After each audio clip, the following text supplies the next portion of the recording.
All right, fellas, welcome back. Fools with It podcast, week 11 preview. And let me tell you, this is the most spiciest week we've had in a while. Count it, 1, 2, 3 trades this week. Let's get to it. First trade we had was Cricket and Sean. Cricket receives Dak Prescott. Sean receives Josh Downs and Kenneth Walker. Look, Cricket felt he's a quarterback away. Sean gets a running back to get rid of the bust that is Tony Pollard. I mean, although he looks to be starting him over Mostert right now, he does add a little bit to his receiver depth as well. A-Chain's coming back, kind of takes into Mostert's carries, so I guess that's why he's going with Pollard's sheer volume work, but really been a dud lately, so we'll see how it plays out with him on that. Next trade, we got Cricket and Clay. Cricket receives tight end Trey McBride. Clay receives Garrett Wilson, wide receiver for the Jets. Look, Cricket's going boom or bust here. He knows his back's against the wall. He has to win. Otherwise, his playoff season's over. McBride's been, 20 points or 5. So we'll see what happens. Ertz is still on IR. I don't know when he's supposed to come back, but you got to think when he does come back, he's going to tear into, McBride's touches, so we'll see how long that lasts. But as for needing somebody this week, Cricket's all in. So I like to see it. It's very, very nice seeing others get into some action.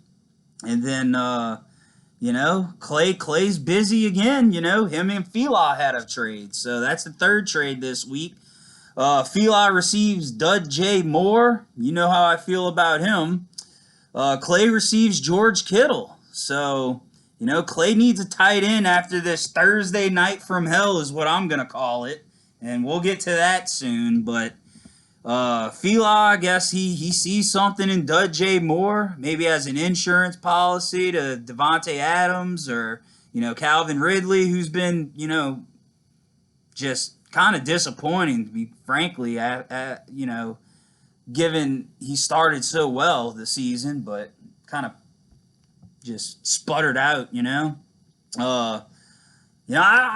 don't like the fact that Fila's giving ammo to a wounded duck.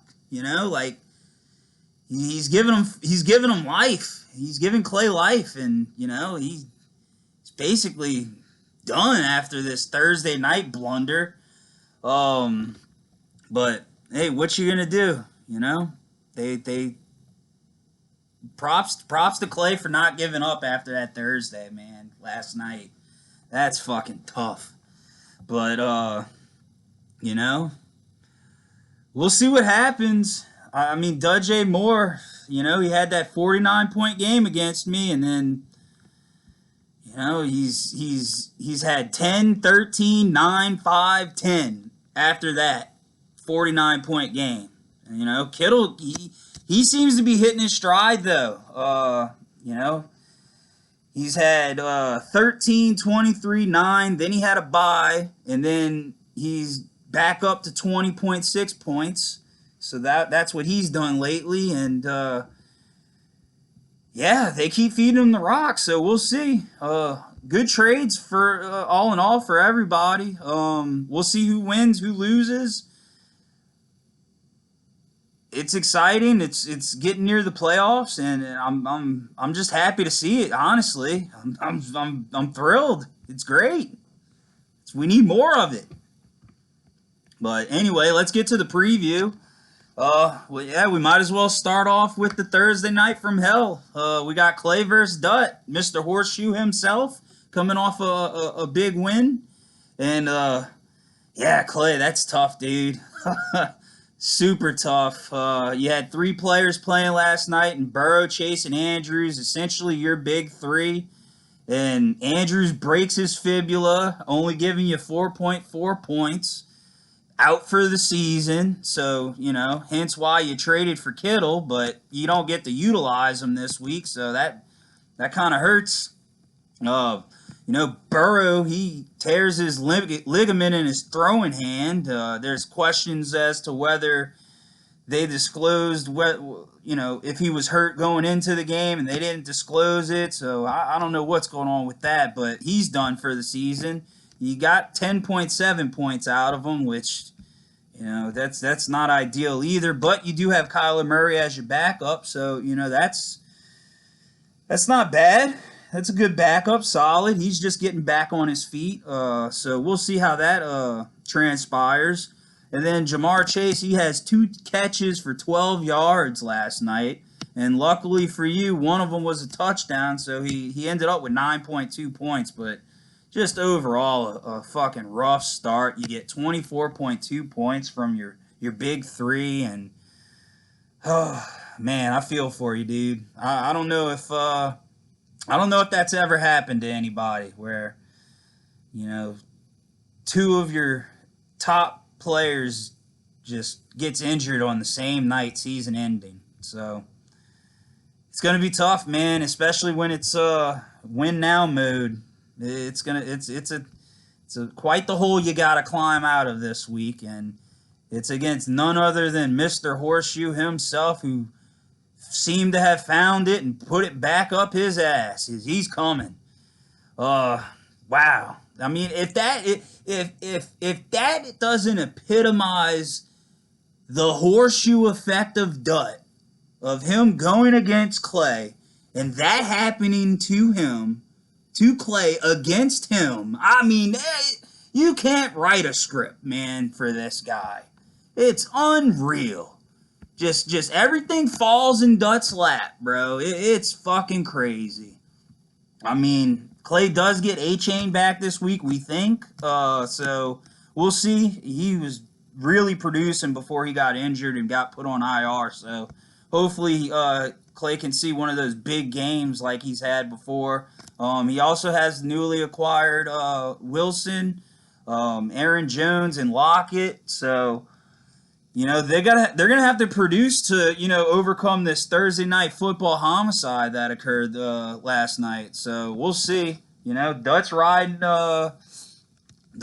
with his man Thielen. So I don't know. The way Dutt's going, Thielen might put up 30 against you, Clay. I hope not, but. Kelsey, he's got to have a bounce back week maybe, but he's playing the Eagles, rematch of the Super Bowl, so we'll see what he can do there. Josh Allen and Najee Harris have pretty tough matchups in my opinion, and just Breece Hall's just been inconsistent for Dutt. So, which Breece Hall are you gonna get? And I think the two locks for Dutt this week is Ayuk and San Francisco's D. So if San Francisco can produce like they did last week and get them 20, that's pretty good cushion. He's got, especially with the blunder that was last night for Clay. So my predictions. I just think I think fucking Dutt prevails. I think. It's just too much to overcome, Clay.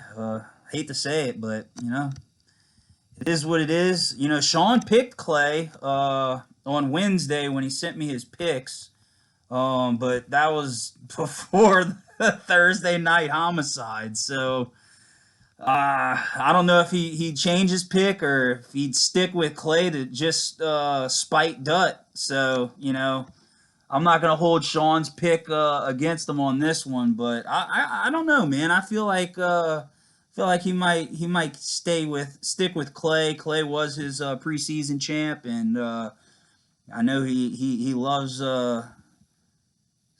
putting it to Dutt. So let's say Sean sticks with Clay on this one. Let's see. Well, speaking of Sean, let's go to Sean versus Trey. Uh, Trey out the gates, 26.2 point lead.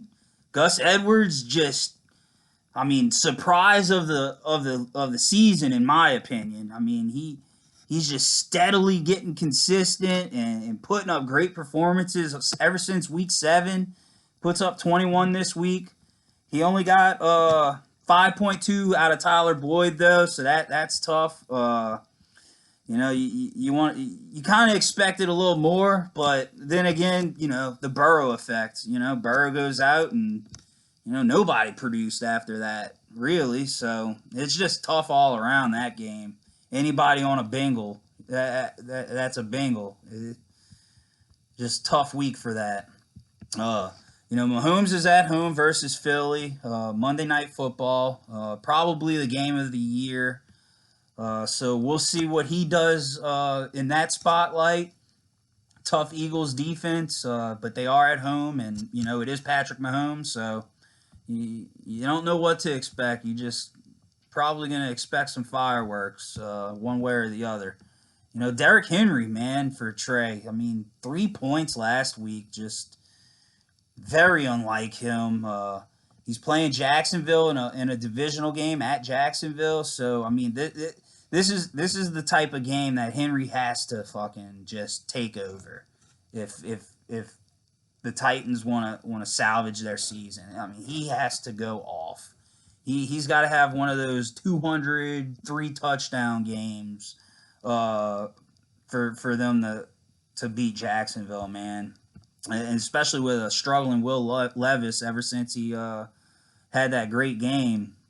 He's just been struggling, so they need to lean on the running game for him, man. I think.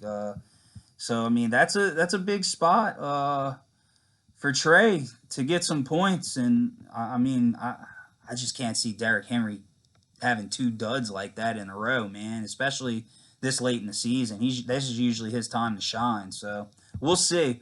Sean traded Dak, so he's sticking with old Herbert. So we'll see. We'll see if it pans out, man. I mean, take your pick. He picked Herbert. Cricket gets Dak, so we'll see who wins that one. Again, I don't know if he's gonna ride with Pollard or not, but it seems like he's got him in right now. We'll see. Metcalf and Diggs. They both have tough divisional matchups, and Deontay Smith in Kansas City. So I don't know what's going on with Diggs, but man, I tell you, it ain't good. He seems to just not want to be in Buffalo anymore, and I mean, they fired their offensive coordinator, which I think was a scapegoat. McDermott just knows his job's on the line, so he's just trying to survive. And I don't know. We'll see what happens. I don't know who's calling the plays, if McDermott's going to take over or if they got somebody else. I think Joe Brady's over there. He's taking over offensive coordinator duty, so maybe Brady can get some of that LSU magic and fix that situation, but we'll see. I don't know if Downs will be available for Sean. I think it might be. He might be. We'll see if he plays him or not from that trade. But let's see. My prediction, I think Sean's picking himself as he should. So that's his prediction for the matchup. My prediction, I think it's an even match. I think Sean has the receivers, Trey doesn't. But Trey has the running back advantage, in my opinion. I think it might come down to the quarterback play, and dude, I think I'm going with Trey here, man. I think his team's got good matchups, and I think he's gonna squeak it out, man. So our next matchup, it's a tough one for me, man. I go against the number 1 seed in Taylor, and Jesus, he's already got 11 from his kicker, so I'm dealing with that right now. Mr. I Hate Kickers is benefiting from his kicker, so I don't know why. I don't get it, but enjoy it. But he's got Etienne, White, Gibbs, the three running backs as his flex and two running back spot. White's got a tough matchup though against San Francisco. He's been killing it. I think he's another one like with Gus Edwards, like one of those surprises of the year. To be honest with you, he's really killing it this year. So I'm kind of happy he's going against San Francisco's D. Hopefully they can stifle him and he doesn't get much, but we'll see. He's got Tyreek back off the bye week, but he's playing a feisty Vegas team that's playing really well under their interim coach Antonio Pierce. So hopefully they can double team him and force the ball elsewhere for my sake. And then he's got C.J. Stroud against Arizona. I mean, look, Stroud's been killing it. Can he continue it? We'll see. He's at home, so it's a good matchup. I think he's really good. He's in the MVP race, which is crazy for a rookie, but who else is playing better than him right now? Not many. So we'll see what happens. I got Dalton Schultz to try to counteract the C.J. Stroud, and then I've also got Devin Singletary. So I'm going to be playing both of them, trying to get the ball out of Stroud's hands as best as I can, and hopefully he shares the wealth with my two guys instead of somebody else, and kind of limits his touchdowns to where I can have a shot. Deontay Johnson's my guy. Y'all know I like him. Tough matchup versus the Browns. I don't know, man. It's tough. Jets D playing Buffalo. That's a divisional game. We'll see what happens. Josh Allen, he turns the ball over, so I got that going for me. I think there's hope there for me. There's hope, I think. We'll see. Stranger things have happened, and any given Sunday, Taylor. So I think it all comes down to the Monday night game. That's where the Eagles play the Chiefs. My big four. I need points that game. I need the over to hit. I need them to score 60 points each. I need it to be a fucking shootout. Sean picks Taylor, shocker. But, it's must-win time for me. If I lose, essentially, my playoff hopes are over. Jalen Hurts, he's marked this on his calendar ever since the schedule came out. He wants revenge. A.J. Brown wants revenge. And hopefully those two, they link up early and often Monday night. And then Pacheco, he needs to set the tone for the Chiefs, man. They really need to set the tone early, and he's got to be the tone setter for them. They need to establish that running game. I think if they establish the running game, everything else is going to come into play for them as far as the passing game. So, Pacheco's got to eat, man. They need to quit pussyfooting with him and fucking give him the rock. So, that being said, I got to pick myself. It's must win. I think if I beat Taylor here, things are looking pretty good for me. So we'll see what happens. It's gonna be a good matchup, I think. Next we got Feli and Jace. Jace has a chance to get the 2 wins this week, man. I really think so. I don't know if Jay Jettis is gonna play. I think they may sit him out on another week, unfortunately. But he does have Tua and Waddle back from their bye. So, if Vegas can double team Tyreek somehow, it'll open things up for Waddle, and he could have a big game. He's also getting Debo back for the second straight week. I think Debo's gonna fucking eat again. So that's solid right there. His running backs though, the fucking struggle busting, man. I mean, if he gets any type of production from his running backs, I mean, he's setting himself up pretty, but I don't know where he's gonna get the production. You know, it's gonna be tough, man. Let's see. Pull this up real quick from Jace's team.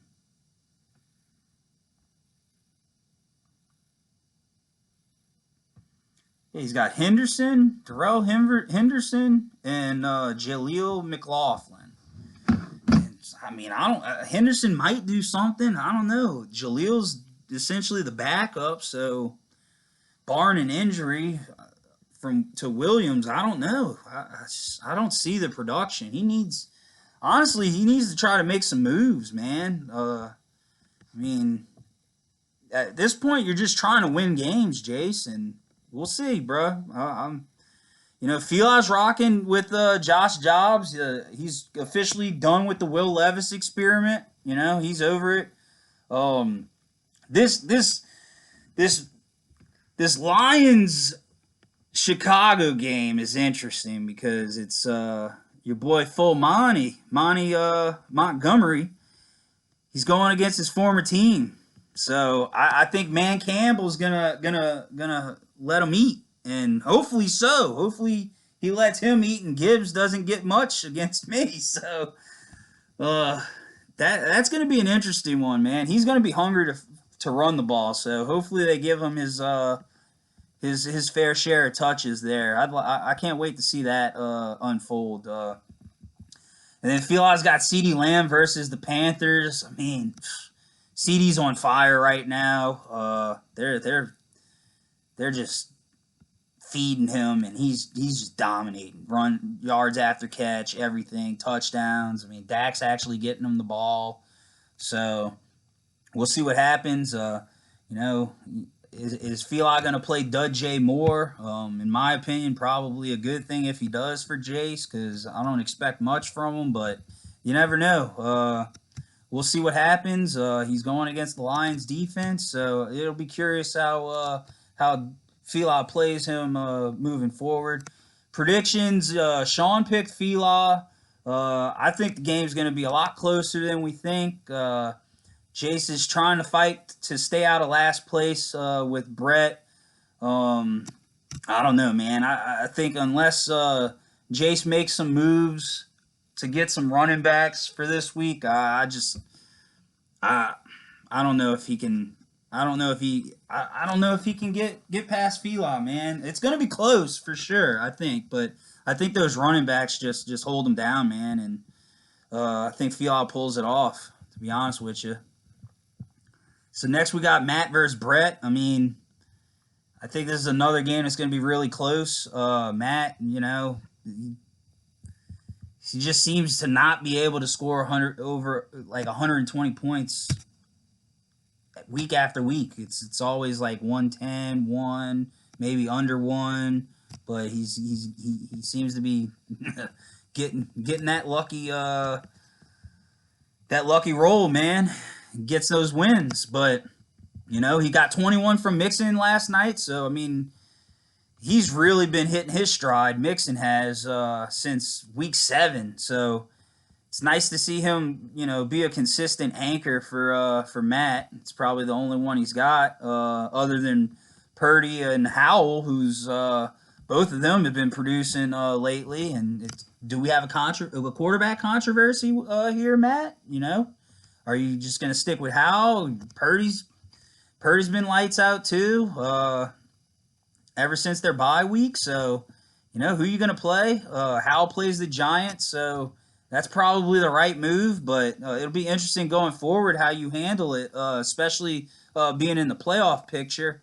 We'll see who you stick with. Might just be one of those matchup favors. One week or the next, so we'll see. Brett's got favorable matchups this week. He's got the running back dynamic duo. and Saquon and Eckler, Amari Cooper versus Pittsburgh. I mean, I think that's my key to the matchup. I think if Amari Cooper goes off and puts up 25, I think Brett can get it done. To be honest with you, I think he's the X factor on this week for Brett. Predictions: Sean's picking Brett, and I think it's a tough matchup, but I just think. I think going with the trend here, how the ebbs and flows of the season has been, I think Matt just continues to fucking squeak it one out, man, and just keeps chugging along with these ugly wins, but yet wins. So I think I'm gonna go with Matt, and last but not least, our game of the week. Woo! Woo! Woo! We got Cricket versus Cody. Cody's off to a hot start. Got 27.4 points from his boy Lamar. You know how I feel about Lamar, but Lamar got it done last night for him. He has no Ramondre Stevenson. He's on bye, so he's playing Ty Chandler in his absence.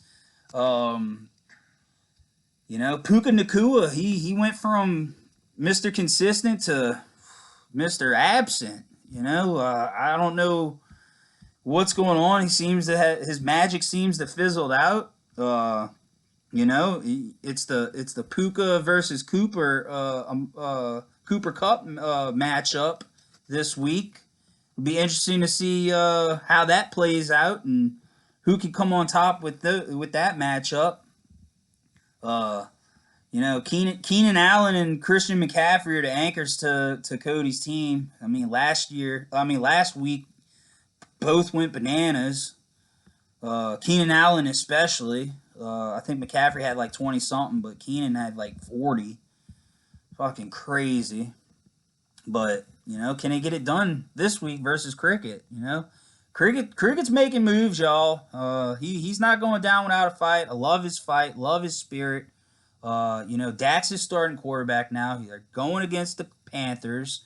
It's a fairly good matchup in my opinion, but the only question I have is Dak reading the fucking papers, man? Is he sipping the Kool-Aid? Is he sipping his own Kool-Aid? Is he getting too above himself? And this is the time where the Cowboys start to come back down to earth and start to fuck up the wet dream that is their playoff hopes. So what Cowboys team's going to show up to a lackluster Panthers team that's still trying to find their way, only has 2 wins, but it's in Carolina. So what Dak are you going to get, Cricket? We'll see, man. We'll see if the trade pays off. You played Keaton Mitchell last night, Thursday Night Football. He only got you 5.1, so you're in a hole right now, Crick. Yeah, and we'll see if you can get out of it. No Kamara this week, so that kind of is a moot point because Cody doesn't have Stevenson, but I think Kamara's definitely missing Kamara hurts a little more than missing Stevenson in my opinion, but we'll see. But you got McBride, so will that boom factor hit for you? We'll see. It's going to be a fun match, man. This matchup right here, the reason it is the game of the week is because of the huge playoff implications. Cody wins this. He's at 7-4, basically secures a spot in the playoffs for him, and then we're talking fighting for a first round bye. And then if Cricket wins, then they both move to 6-5, and then Cricket would have the head-to-head tiebreaker over Cody. So lot of playoff implications, a lot of just must wins this week. It's exciting, man. It really is. It's chaos, is what it is. It's chaos. Sean's picking Cody. Um, he thinks Cody's gonna get the dub, and I think chaos is inevitable. I think Cricket making moves the way he did, fighting for his playoff life. I love it. I really love it. I encourage it. But did he make the right moves? Will they pay off? And I think he did. I think it will. And let the chaos ensue. So those are our matchups.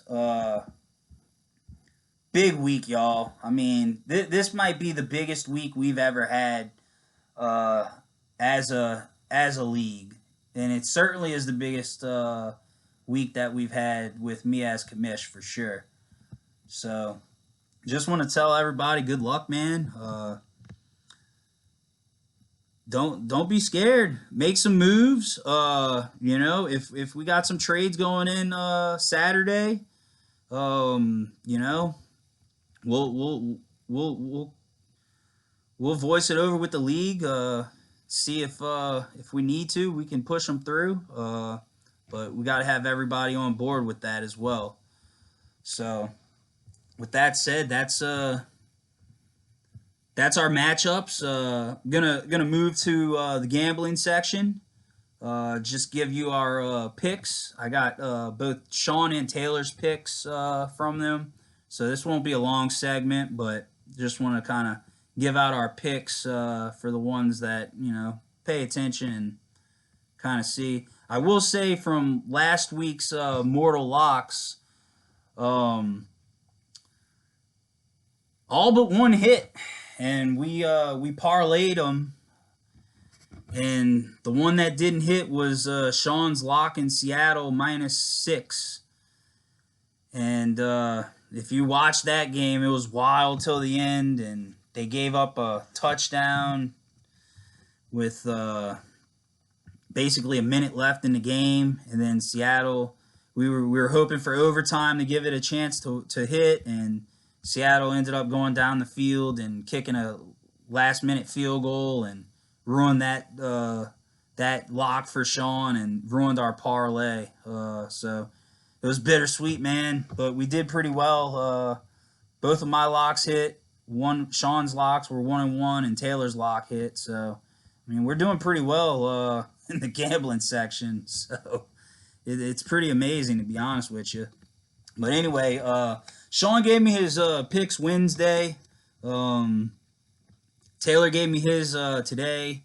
So for Thursday night football, Sean had picked the over 46 with the Bengals and Ravens, and that killed. So he won that. So he's already off to a good start this week. Me and Taylor didn't play that game.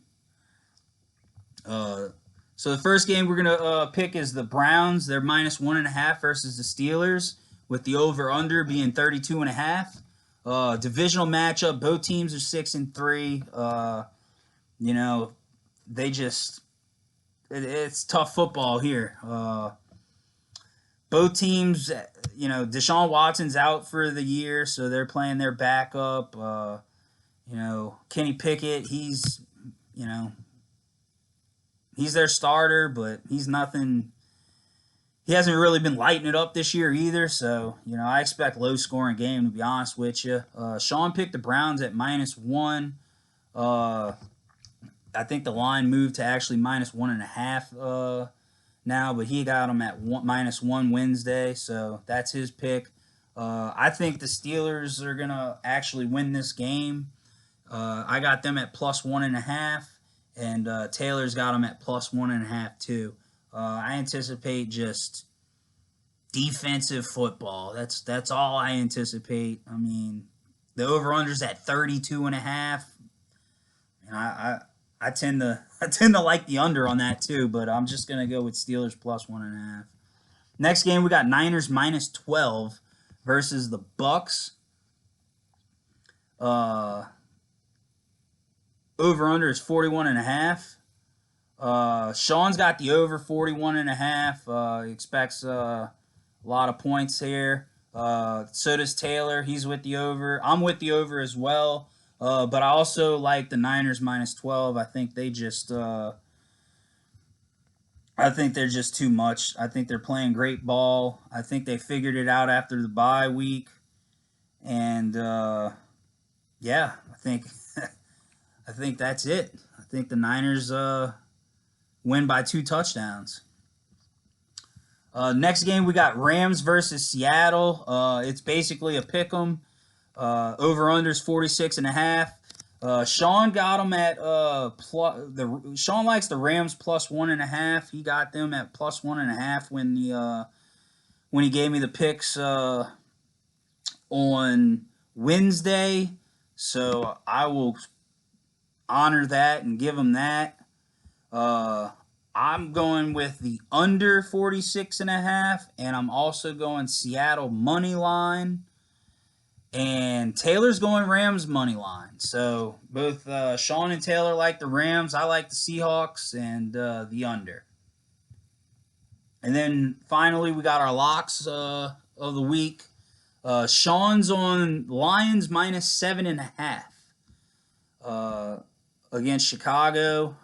So I learned my lesson last time I did the Lions as my lock. That was the only lock I lost, so I'm staying away from that game.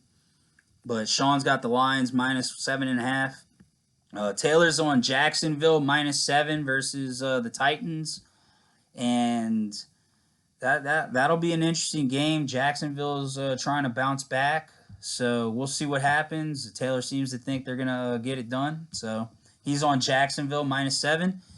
And then my lock of the week is actually might be a shocker to y'all, but I'm going Dolphins versus Raiders. The Dolphins are 13.5 point favorites, and I'm going Raiders plus 13.5. I'm taking the points. I think the Raiders are playing really good ball. I know they're traveling to Miami. You know, I just think I think they're playing hard for their coach, and I don't see them getting blown out like that. Give me the points. I got Raiders plus 13.5, so give it to me. So to recap for the lock, Sean's at Lions minus 7.5. I'm on the Raiders plus 13.5, and Taylor's on Jacksonville Jaguars minus 7. So that's those are our picks. That's the gambling section. That's the Week 11 preview. Final words from your commish. December 1st is the trade deadline, so we still have some time. Still have ways to better improve your team and take that risk or go for that home run and try to secure that playoff spot, or if you want to go after a keeper, that's a way to go after your keepers too. Jason Brett, I can't express it enough. I mean, go for gold, man. What do you have to lose? It's do or die time now, because as those losses increase, those shocks get more and more. So I want to say that y'all two play head to head. I want to say it's next week. I'm gonna check here real quick, because that's definitely gonna be game of the week material right there, man. I mean the stakes are high there, because that head to head tiebreaker can really come into play for the battle for last place. So y'all play week 13. Week 13, it looks like Brett beat Jace week 2. So Jace, this is big. This is big to get a get even with him and settle the score. So again, guys, I really like the action that happened this week with the trades. I hope it continues. A lot of 5-5 teams, a lot of 6-4 teams. It's going to be interesting, and I can't wait, man. Cheers. Good luck, everybody.